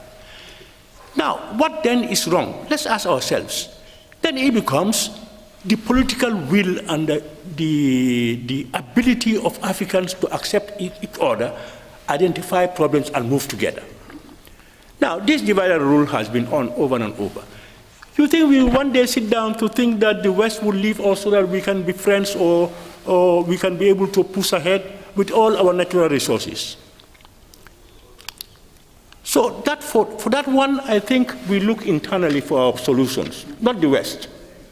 The solution, I believe, is for us, especially at the political leadership, to take responsibility, take each other as each other's brothers, map out our collective strategies, and unite for our common good. We will continue to be pushed around by the West. The other thing I want to emphasize, especially in Africa, is the issue of why do we have this social unrest most of the time. You see, I said earlier this morning that without justice, there is hardly going to be peace. Without justice, social justice, you can hardly get peace. And poverty in the midst of plenty you will hardly be able to have a stable country. It was said by my colleague here, Africa is rich in all facets. What then are we doing to offset these things? Key amongst them, we as Africans must now begin to ensure that we have the rule of law, good governance, freedom, social justice, and then we will have peace and stability, which will augur in prosperity for our people. But in the absence of these very strong foundations, institutions of government, lay strong foundations that would ensure these qualities for governments, it will be difficult, if not impossible, for Africa to move forward much more to have peace and prosperity. Other issues about the role of Parliament, especially in this category of, in this age, and what can be done to push ahead this network. We are not short of funds. Africa is not short of funds, and our various national parliaments are not short of funds that would be able to enable us to sustain, with some of our key partners, APNODE. Its set objectives are key and are critical today in Africa. Evaluation, monitoring and evaluation is critical. And if we are able to have all African countries together as members of APNODE, all contributing their fair share to ensure it is moving, share the best practices and ideas, we can do a lot in improving the lives and livelihoods of our people. Thank you, moderator. These are some of the few comments I want to make. Thank you, Honorable Jatta. So, it's okay? All right. Yes, please. Honorable Mudenda.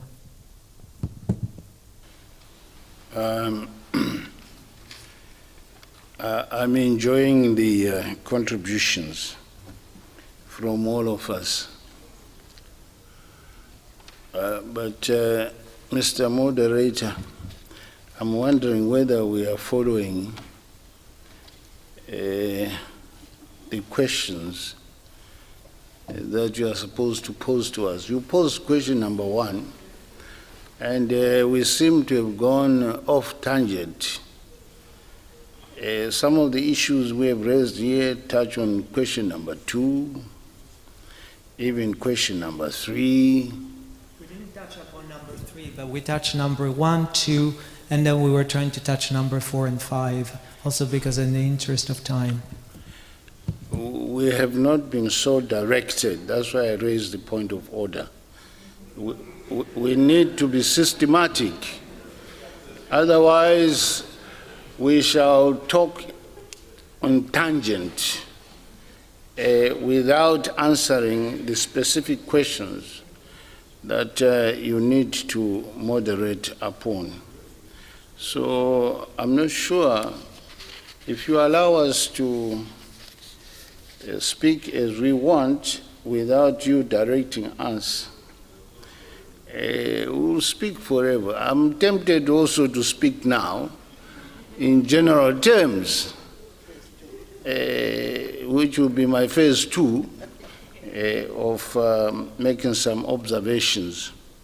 So I don't know, Mr. Moderator, what your direction will be. But I've been prickled by what some of my colleagues have said. I seem to get a feeling that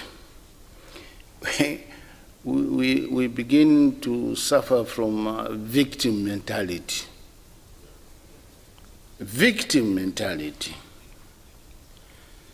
Now,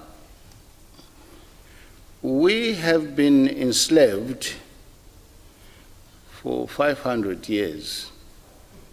500 years. And we were an asset, particularly to the Americans and some European countries, as well as Asiatic countries, for 500 years. And then you look at some champions who did not even come from Africa. William Wilberforce in England was one such champion against the slavery of the blacks. And he started the movement against the enslavement of the Africans. Even the church supported slavery. The church supported slavery, including my church, the Roman Catholic Church, supported slavery. They didn't stand up, they didn't have the moral compass, they didn't have the moral courage to say it was wrong. If you teach according to the Bible, second commandment, love yourself and love your neighbor.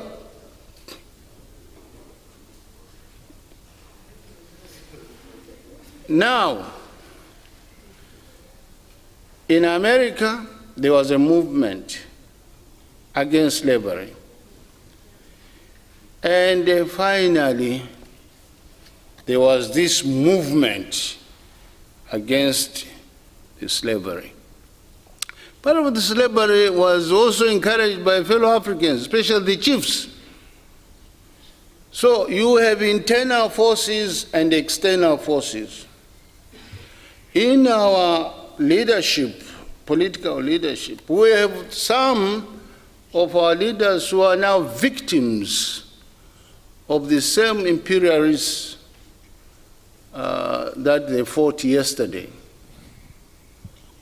And they have not disengaged from the shackles of imperialism. For diplomatic reasons, I shall not mention those countries, but they know themselves.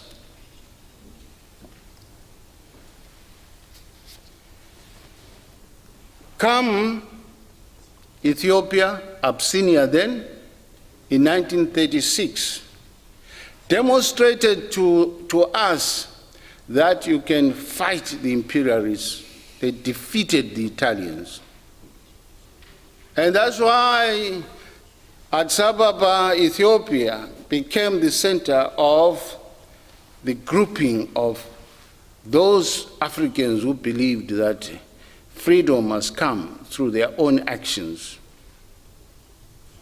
Political freedom.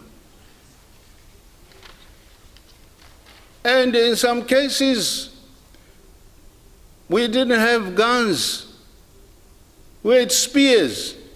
But we had the political will to go to jail, to go to detentions, to be killed for our political freedom. And we marched on. We marched on. And the oldest freedom movement was the ANC. Now, I cite the ANC to show you that when you are determined to liberate yourself, in this case we're talking about economic liberation, you can do it, provided you get rid of the victim mentality. It took, ANC was properly organized in 1912. If you calculate to 1994, it took them exactly 82 years of the struggle to get political independence. It took us from the time of the Berlin Conference that cut across all the pieces of land in Africa, as if these whites were cutting a piece of cake. 99 years to the last independent country, South Africa, 99 years. So, where there is a will, moderator, it can be done. It can be done. As my sister indicated, you need thought leadership. Thought leadership. Some of the leaders were fighting for political prison. Some were killed in jails. Some were killed in detentions. Like Mandela, he was imprisoned for 27 years. But the spirit to be politically free never died. So we need economic freedom, guided by that spirit that we want to have to be ourselves. The African identity I quoted in the morning, the Renaissance I quoted in the morning. We can overcome. We can overcome. This is where APNODE must spread its tentacles with that gospel of monitoring and evaluation under the principle of development evaluation. We can do it. We can do it. In spite of COVID, in spite of the war in Ukraine, in spite of the monkeypox that is now emerging, we can still achieve economic freedom. My appeal is, let us not accept victim mentality, victim psychology. We can be there. It may take a long time, but we are going to be there, I can assure you. Thank you. Thank you so much, Honorable Mutenda. So it seems to me that the response to the question or to the topic, at some point somebody was suggesting that the solution is to rebrand yourself. Maybe rebranding, it's quite an appropriate and adequate term to characterize the depth, the introspective nature of this process, which is definitely much vaster. And I think, just going back to what Honorable Neves was saying earlier, we need to situate ourselves. We need to go back to our history, and then more and more, the other colleagues went back to this. Senators Blamini at the beginning said we need to go towards national building, and then Honorable Jatta was saying, yeah, but let's not forget that we need to go back to the people at the decentralized level. And then we started looking at, wait, national building, going back to the decentralized level, bottom up, but then what's beyond our, the country's borders, right? And this is where we started talking about, Honorable Shishin was the first one to mention the South-South cooperation and the possibility for parliaments in the South to talk to each other, to carry this dialogue, more strategic, more intentional. And then we went back to it. Honorable Mutenda went back to this idea of talking to each other. Of course, there's so much more than you said. And then there's also Honorable Sarangi that went back to this topic. Something that came out quite clearly in your conversations was the importance of situate yourself historically and vis-a-vis those forces of powers that have somehow dominated even the conversations on monitoring and evaluation for decades. Something that really struck me representing an agency that works very much on youth and children is the fact that you come back to the idea of youth. And at some point, I think it was Honorable Neves said, some of our youth are leaving. And whose responsibility is this? And I appreciate the fact, among other things, or other people, it's also ours. So I like the fact that you take responsibility somehow, as opposed to going back to what Honorable Budenda was saying, always somehow finding the cause of these asymmetries, of imbalances and social injustices somewhere else. I know that in the conversation and the dialogue, we may have probably just put evaluation to the side. I mean, the word evaluation probably was not mentioned that many times. But I think that in order for evaluation to thrive, the question of identity and the question of knowing where you want to go, and the question of where you are, the question of where you're coming from, especially as an institutional, it's very, very important. So APNODE could provide a platform. I don't want to speak on behalf of an organization, a network that I'm not even an official member of. But it seems that there's been some clear asks that go beyond the simple organization of monitor and evaluation or evaluation training here and there.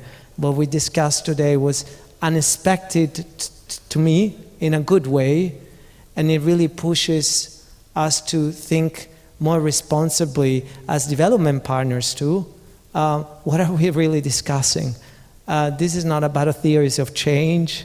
This is not about quantitative and qualitative methods. This is about really coming back to the history, to human nature, to injustice, and trying to use evaluation somehow and the conversations like the one that we're having today as an entry point for something which is not too functional, evaluation for decision making, but more inspirational and aspirational in a way, going back to the human rights approach, going back to universal values. I know that we didn't have too much time for the people in the audience and for the distinguished guests and all the people that are here in front of me to contribute, to make a contribution. So, and I know that we have a session coming up, but I think it would be very unjust if I was just saying, well, thank you so much for your contributions. So let's just now skip to the next session. So I know that the conversation has been very deep, and I know it's been a journey. For some, I'm pretty sure it's been a sort of a roller coaster, because it really touches very central nerves of everyone, especially if you're from this continent. But I wanted to find out if you would like to just make a contribution and just really think in light of all of that has been discussed, how you can use the APNODE platform in a way that could help, the inclusive development processes, regardless, of the ownership or where some of the tools that come with this agenda are actually coming from. So, is there anyone that? Yes, please, and if you could introduce yourself also for the others that may not necessarily know you. Thank you.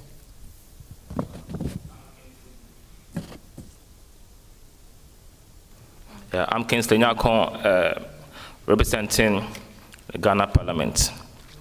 I did enjoy the discussions by our distinguished speakers of our national parliaments, but I want to seek clarity on 3 issues from them, if you will indulge me. So, looking at the disruptions in the world due to COVID-19 and the Russian-Ukrainian war, how realistic can we, especially African countries, achieve the SDGs, considering the restriction of time? That is the first one. The second one is it not feasible to refocus and target very critical SDGs to bring meaning into our societies? Because I think that we are constrained. We have 8 years to go. We have a war. We had COVID and a war that are lingering. So is it not prudent for us to evaluate the SDGs and refocus so that we can deal with the ones that are critical to us? The last issue has to do with Agenda 2063. Anytime we meet, we are talking about SDGs. But Agenda 2063 is a creation by the African Union. So why aren't we always focusing on Agenda 2063 than all the time the SDGs? So I need clarities on that, on this. Thank you.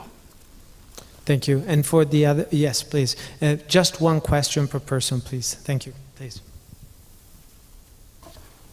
Thank you so much, Mr. Moderator, for the wonderful moderating of the topic. As you mentioned at the beginning, is a bit difficult, but looking at the listening from the panelists, I feel that their responses and interactions were really very touching, very educative and motivating us at the same time. So thank you so much for the wealth of knowledge that I've learned a lot. My question to them is, when we talk about a parliamentary strategic imperative, and the main term was reimaging. So I was asking myself, before we answer, could we really talk about exactly about the African parliaments, if they are all at the same footing? Are we talking about parliaments that are at the same level in terms of autonomy, in terms of decision making, in terms of resources, in terms of even accumulative experiences? Because we are talking of parliament as different ages. Some of them, like my own parliament, is only 11 years. And we are talking of parliaments that are living even in different circumstances. Some of them are living still in war, in conflicts and all this. So are we talking about our own individual? It's like for the speakers, do they image their own individual parliaments, or they are talking about collective parliaments where they think that all of them are at the same level? And then what can APNODE do about this to bring them, like if we, even in terms of infrastructures, I think, and this is my belief, that all the parliaments are not at the same level. If imagine during the era of COVID-19, some parliament successfully were able to do their sessions through virtual, but we could not even able to join the APNODE, the 2019 AGM, because we don't have the infrastructure that can allow us actually to be at the same level with other parliaments. What can APNODE do about this? Thank you so much. Thank you. Thank you so much. Is there anyone else that would like to contribute? Yes, please. Thank you, Chair. It's just a mere observation. Again, just to reintroduce myself, Jen Musumba with the African Development Bank. We need to know the person's contribution. Oh, I've just introduced myself. Oh, sorry, sir. My name is Jen Musumba with the African Development Bank. One of the, I would say, the higher theme in all the interventions that I had from our honorable speakers, it was under, coming back to actually your first question, when you're asking about the values and the principles that would drive the achievement of the SDGs. And that is around ownership. So it's more of how you define that ownership, how it looks like. So we started talking about, and I really recognize the intervention that came from Honorable Speaker Mudenda when he was talking about stepping out of the victim mindset. So owning our own problems, owning our own solutions. So I still feel when it comes to the last question in terms of where do we take APNODE in regard to ownership, for me, I think that that feeling, that commitment of ownership is still missing. So probably maybe if our honorable speakers can touch on that again. Thank you. Thank you very much. Maybe one last question. Yes, please, if you could introduce yourself. Thank you. Thank you so much, Honorable Joseph S. Monsanje, Member of Parliament of Zambia. Thank you. Listening to the panelists, very good discussion. Of course, took me back to my undergraduate studies, a lot of that wonderful stuff.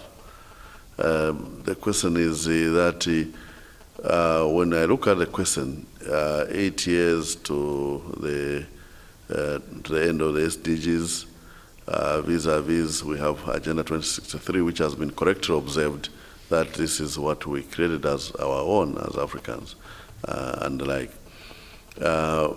We still see African parliaments and governments, even when they have got the opportunity to apportion resources correctly, apportioning more resources to militarization and the other areas that do not add value towards the Agenda 2063 and the SDGs. How can development evaluation be applied to support parliaments to review those types of actions where huge budgets are put to strengthening, for example, the police, buying huge tear gas equipment and the other type of things that basically are not adding value to the issues that we are supposed to be dealing with. Issues of water, issues of girl-child education, issues of electricity, which we are looking for our people.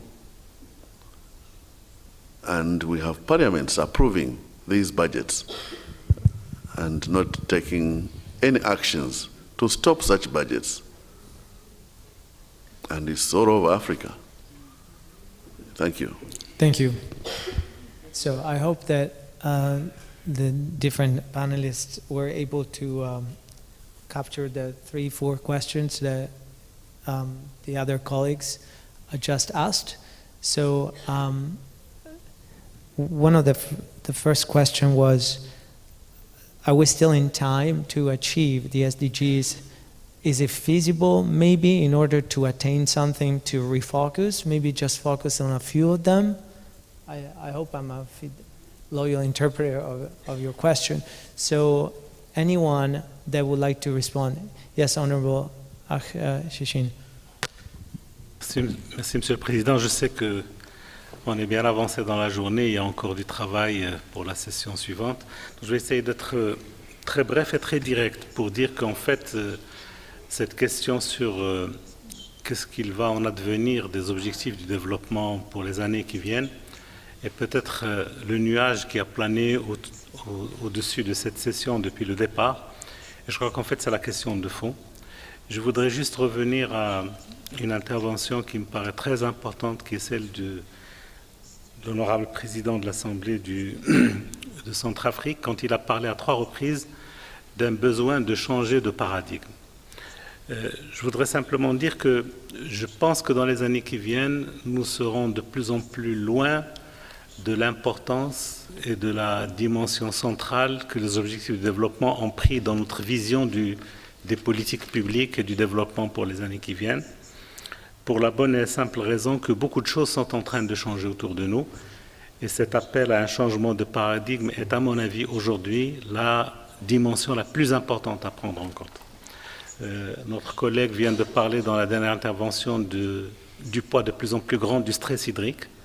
Nous sommes au Maroc, comme vous le savez, dans une année de très grande sécheresse. Et je peux vous dire, vous sortirez dans la rue, une personne sur deux vous interpellera sur la question de l'eau, alors qu'elle n'était absolument pas présente dans les esprits il y a encore quelques années. Ça veut dire qu'il va y avoir une réorientation de l'allocation des ressources publiques à l'avenir qui ne tiendra probablement plus compte de ce que nous avons vécu en termes de priorité pour les objectifs du développement durable. Vous le savez, aujourd'hui, des évaluations nous viennent d'un peu partout, de la Banque mondiale, du FMI, sur des pays qui vont être déclarés en faillite totale dans les années qui viennent. On a vu la situation au Sri Lanka, on sait qu'il y a un certain nombre de pays du continent qui sont concernés, on sait aussi que c'est le cas en Amérique latine. Ça veut dire que demain, nous allons avoir des populations avec des systèmes politiques entiers qui ne seront même plus capables d'honorer le minimum des engagements vis-à-vis de leur société. On peut en dire de la même façon, et on le sait, pendant des décades, nous avons vécu avec des logiques d'ouverture et d'échange dans le cadre, entre guillemets, de la mondialisation, dans le cadre de nos rapports avec les anciens pays colonisateurs. On sait aujourd'hui quelles sont les politiques en matière d'accord d'octroi des visas. On sait aujourd'hui quelles sont les politiques nationales qui sont en train d'être installées un peu partout en Occident vis-à-vis de l'immigration. Ça veut dire que même toutes les perspectives qui étaient très prometteuses en matière de mobilité humaine ne seront plus une solution pour demain. Et puis il y a peut-être quelque chose de beaucoup plus grave qui est en rapport avec ça, c'est tout le potentiel de solutions possibles en matière de transfert de savoir-faire et dans certains cas même en termes d'opportunités qui étaient ouvertes à travers la coopération internationale qui sont en train de se réduire aujourd'hui. Vous le savez, vous prenez tous les pays de l'OCDE, leur budget en matière de coopération internationale a été coupé pratiquement par deux sur les 5 dernières années et je suis convaincu qu'on ira vers cette tendance très lourde dans les années qui viennent. Et puis surtout, il y a aussi nos réflexes au niveau du continent, mais pas seulement au niveau du continent, de poser la question, est-ce que la démocratie est une solution? Et aujourd'hui, on le voit, dans un certain nombre de pays, il y a un retour sur ce choix. Il y a un retour vers des systèmes plus contraignants qui vont probablement demain faire l'impasse sur le choix démocratique. Alors quand on met en relation toutes ces questions dans leur très grande complexité et on les pose à l'échelle qui est la nôtre, celle de parlementaires, celle de responsables de la gestion de la chose publique, on se posera vraiment de très grandes questions demain sur la priorité qui sera accordée à la réalisation des objectifs de développement. Voilà, merci. Merci beaucoup, Honorable. One other question was, when you gave us your responses earlier, were you thinking as a speaker, or president, or senator of your own parliament, or were you sort of wearing a Pan-African hat, if we could say it that way? Were you already thinking ahead of not just you as a country parliament representative, person, speaker, etc., but you were carrying this good weight, so to speak, of collective mindset with you? Senator, maybe? Yes, Honorable Mudenda, please. Thank you, Moderator. There may be two ways of looking at challenges or problems. Some challenges like COVID-19, as far as some of our parliaments were concerned, it introduced to us an awareness of digital technology. We didn't stop to function. We didn't. We decided to employ technology, digital technology. We had to buy every member of parliament an iPad. every member of parliament an iPad so that they could attend parliamentary processes, including question time and so on. And then later we had the hybrid, where we say, okay, 10%, 20% of members of parliament can attend physically.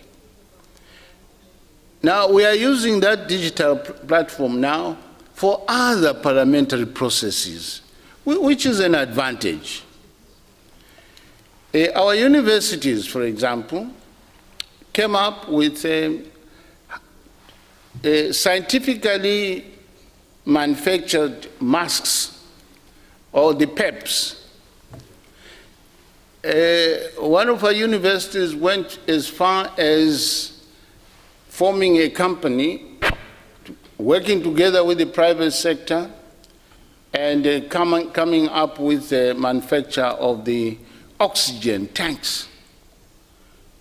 We are no longer importing. On the contrary, we are now exporting.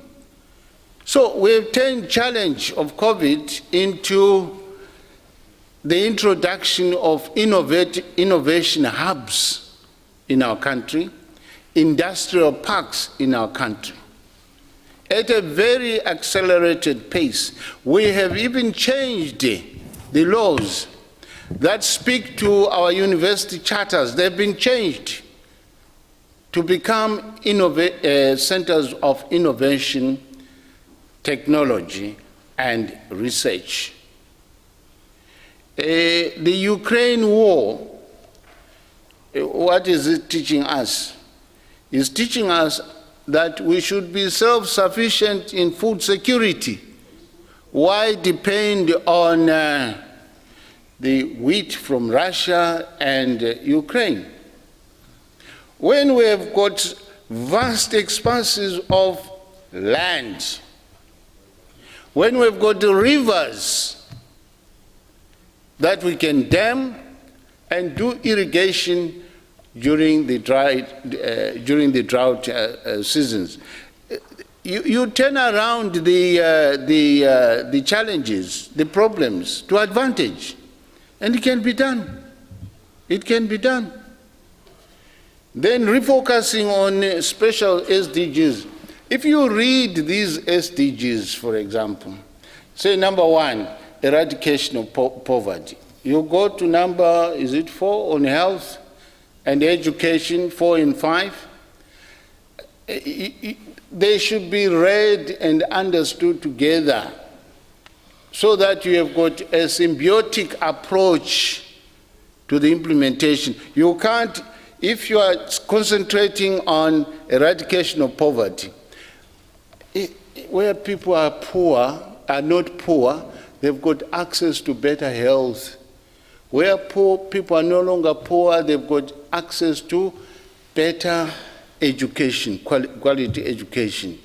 And then you go back to agenda number 17, which calls for the integrated approach in terms of institutional, synergies, where each institution will leverage on each other. So 1 to 16 sustainable goals being coordinated through agenda number 17. You will notice that it will be, I think, practically impossible to select 1, 2, 3, 4 and leave the others. They are interlocked.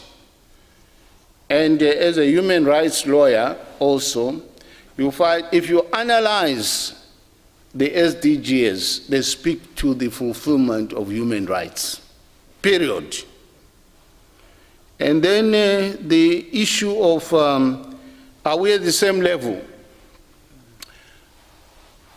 Yes and no. We are on the same level that we are parliaments. That's the level. We are parliaments. Whether you are a 2-year-old parliament or 50 years parliament, we are parliaments. Together, we are parliaments. It's just like in a family. the firstborn, second-born, third-born, number 5, they're all children of a family. They get exposed to their growth through their parents at different periodic levels. Now, our being here together is that we are benchmarking on APNODE. We are benchmarking on APNODE. My sister from South Sudan, going back to Sudan there, must realize that in Zimbabwe we formed a select committee composed of all chairpersons in order to move the SDG agenda and ensuring that the SDGs are mainstreamed in the budget. So even if you are young, learn from the elders. Yeah? Learn from the elders. Just like we are in our societies, we learn from the elders, and sometimes the elders also learn from the young ones. As a young parliament, you may come up with certain visions that the older parliaments may not have experienced. So, in a way, you also benchmark as a young parliament in order to influence the conservative old parliaments to change accordingly. So it's not a disadvantage at all. Are we speaking as a collective parliaments? Yes and no. We are speaking as collective parliaments, as I said, because we are all parliaments. We are speaking as collective parliaments because we are driving one principle of development evaluation. So there's no contradiction. There's no contradiction at all. And then ownership, my sister here. You go to question number 5, which is an unfortunate question. It says, having heard all your insightful views and the work that still needs to be done over the next 8 years, how can APNODE as a network support national parliaments to achieve their SDG targets? Are we all members of APNODE? We are not. We are not. We are not. So, what does it mean? It goes back to what I said in the morning. We need an apostolic mission to convert all parliaments under the AU or under PAP to be members of APNODE. Then this question will arise. At the moment, you are talking of a network supporting national parliaments who are only having 14 chapters. What are we talking about? So you put first the cart, and then look for the horses to pull the cart. So let us spread the APNODE chapters. Then this question number 5 will be very relevant. My young brother from Zambia, I'm talking about my perceptions. My young brother from Zambia, you say for all Africa, the military budget is, it's not true. In my country, number 1 budget is agriculture.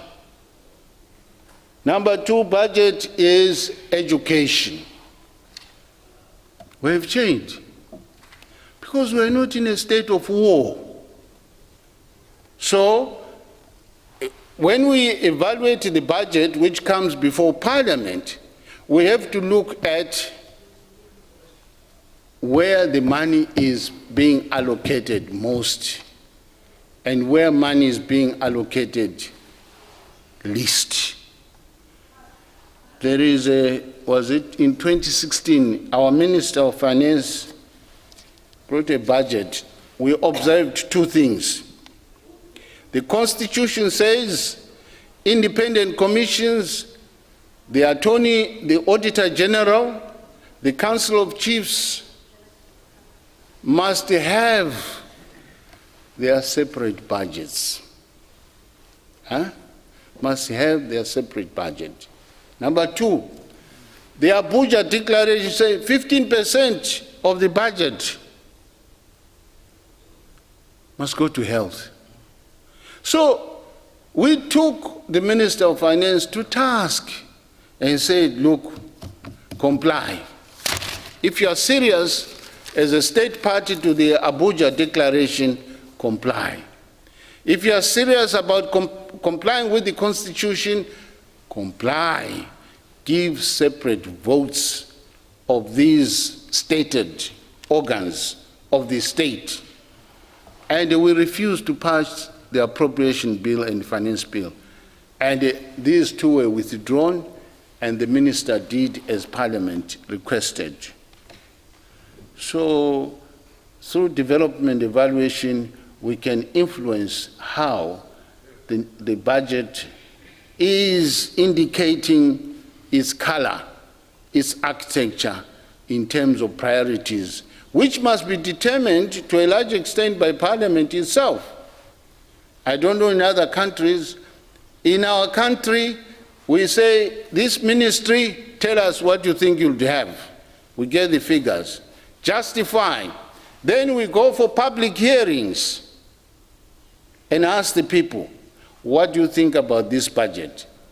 And then from these two conversations, we have now a pre-budget seminar where all ministries come to defend it. And chairpersons of select committees say, Minister, we hear you, but this is what the people are saying. As people's representatives, we go by what the people are saying, the representative role. Thank you. Thank you so much, Honorable Mutunda. So I believe that because of the sake of time, it's very gentle to say that we're a little bit late, but on our defense side, we started also late. So I would like to just close with a very quick reflection. We've been flying in the sky over a lot of clouds, and we talked about very higher level constructs and ideas, and we started talking about the importance of understanding much better your country history, your continent's history, to go back to it without any feeling of victimism, as Honorable Mutunda was reminding us. But then during the last few interventions, and this is why I wanted to start with this idea of the sky, we came back on Mother Earth, and we're discussing about very concrete, pragmatic actions the parliaments could take, including the so widely celebrated oversight of budget allocations, which is a very concrete step. It's not theoretical. We don't have to get into introspective exercises. It's bread and butter for many of our parliaments. And it kind of gives me hope, because sometimes in evaluation conferences, we talk to evaluation specialists, or we talk to members of the executive function that do not necessarily have the power to just say, let's put more money into SDGs as the final word, in a way. So I find that we were able to find a sort of bridge or connection between the higher level discourse and then the more pragmatic. What's still somehow out there without a definite resolution yet, and I hope that the next few hours together and the next tomorrow, we still have some time to go over some of these principles, some of these questions. What is the function of evaluation, and what could APNODE, what is the role that APNODE could play once you have figured out where you are, where you're coming from, and where you want to go, vis-a-vis this, somehow somebody could define it as an artificial construct, the SDG, the 2030 agenda. But all I know is that evaluation could play three different roles, and that I mentioned earlier. One is very functional, one is more aspirational, and one is inspirational. So I hope that knowing who you are and having a clarity of your identity and where you want to go is key for them to be a happy contributor to the discourse at APNODE, and knowing that in order to contribute to APNODE and for APNODE to be useful, you need to become a member of APNODE, which is a sort of a, just very sensible principle to start with. I hope that we'll be able to exchange a little bit further on this over the next 2 days. And I'm not sure that we're going to find the definite solutions and answers to all these questions today, even though I think in less than 2.5 hours, we went from the history of colonization to oversight of budget allocations. And then we talked about values and women's empowerment and youth and migration towards an El Dorado that probably does no longer exist. And maybe the last thought is, it's not so much about rebranding, and it's not so much about trying to make sure how we could go back to where we belonged. At some point in one of the documents, fun enough, of this conference, there was a sentence that I wanted to question very much. Let's try to head back to the trajectory that we were on. And while I was reading this document, I was thinking, I need to talk to Kubena, because maybe, and I know the documents were so well written, by the way. Kudos to those of you that wrote the documents and the guidance notes, because they were very well written. But I just thought, maybe it's not so much about going back to the trajectory. That trajectory, it would be very obtuse and probably not so smart of our part to think that we could go back to it. We could try, but reality is going somewhere else. The trajectory, it's still this like undefined, strange creature that we're trying to run behind, and this monkeypox new thing is going to be accompanied by so much other stuff. So I really like the concept of resilience that Honorable Mudenda was telling us about. We've been, he was saying, under sanctions for 22 years, but we managed. And we did what we were supposed to be doing for the good of our country. So I hope that we will all collectively, because we're not isolated islands, find pretty smart and principled solution of a new path towards this thing called inclusive development. And I think we'll be able, as APNODE, and of course there's so many other platforms that work with different functions in governments and with different actors within the evaluation ecosystem, that we will be able to define altogether a new path and not trying desperately and anachronistically to go back to a path that we'll never be able to go back on. So I'm not trying to be negative here. I want to be positive, just like what was said. From distractions and wars and conflicts and horrible things happening to us, there's good stuff that could come out of, of what's happening.